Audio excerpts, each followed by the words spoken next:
when you're so angry, when you're so mad, or for whatever reason, you can't bite your tongue and change your heart. It just doesn't happen that way. Whenever somebody says, you can beat up Goliath, you just got to have faith. You know what? When there are times when you have no faith, you can't drum it up. I'm sorry. It's just a wrong advice.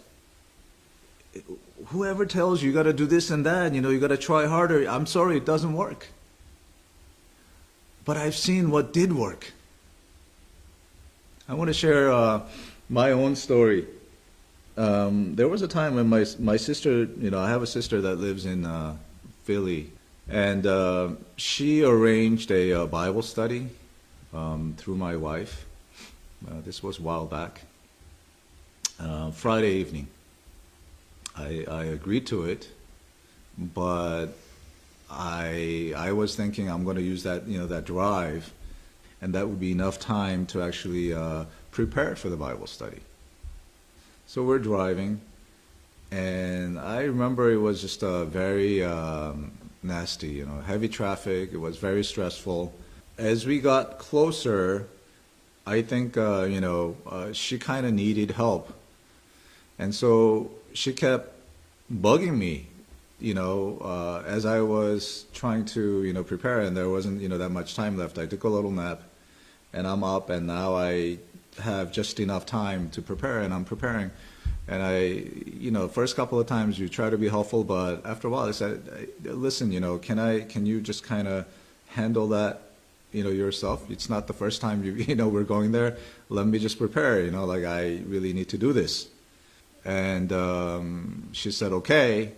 But after, a few more minutes, she forgets I said that, and then she would ask for, help again. And in fact, she was kind of getting frustrated because she was kind of getting lost. She needed some help. After, a couple of times, I got frustrated myself. And I really let her have it. And I said, listen, what are we doing here? If you keep bugging me, we're going there to have a Bible study. You just gotta let me have the time to prepare, And then she got frustrated and she said, yeah, with that kind of attitude, what kind of Bible study you're going to give? And then I really let her have it and I said, okay, now you're really making me angry. So there was a horrible argument in the car.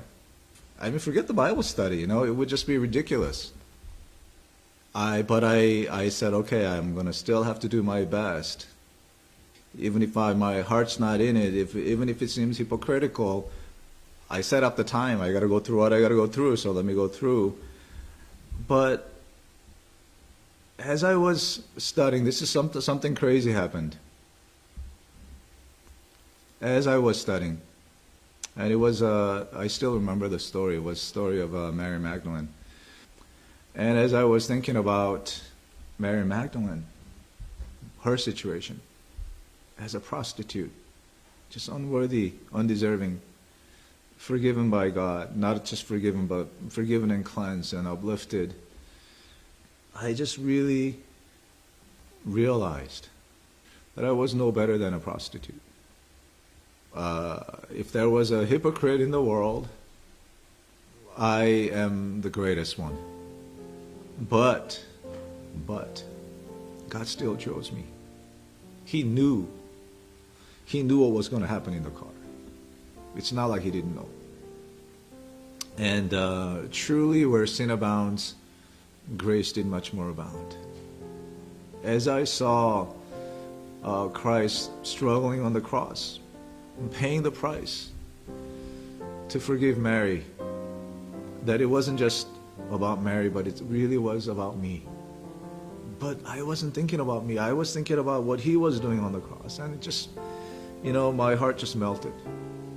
And that Bible study was really, really good one. It was one of the best Bible studies I ever had. Not because I was well prepared, but because I saw what Jesus did on the cross so clearly.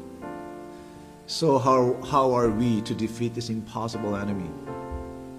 When you're overwhelmed with anger and frustration and perhaps even hatred towards the one that you're supposed to love.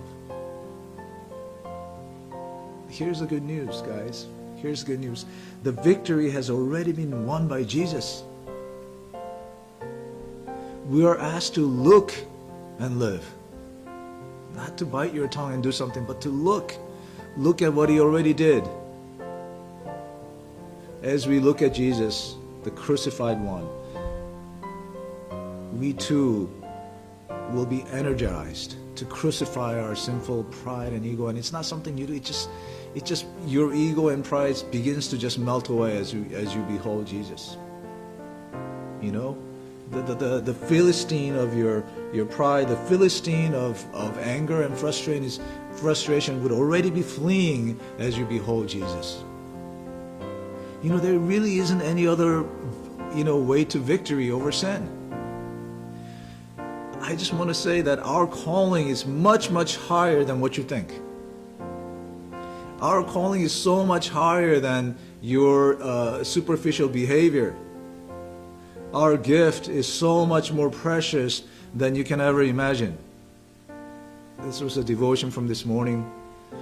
Every sinful tendency, every imperfection has been removed by the blood of Christ. And the excellence and brightness of his glory, far exceeding the brightness of the sun in its meridian splendor, is imparted to them. It's imparted to you.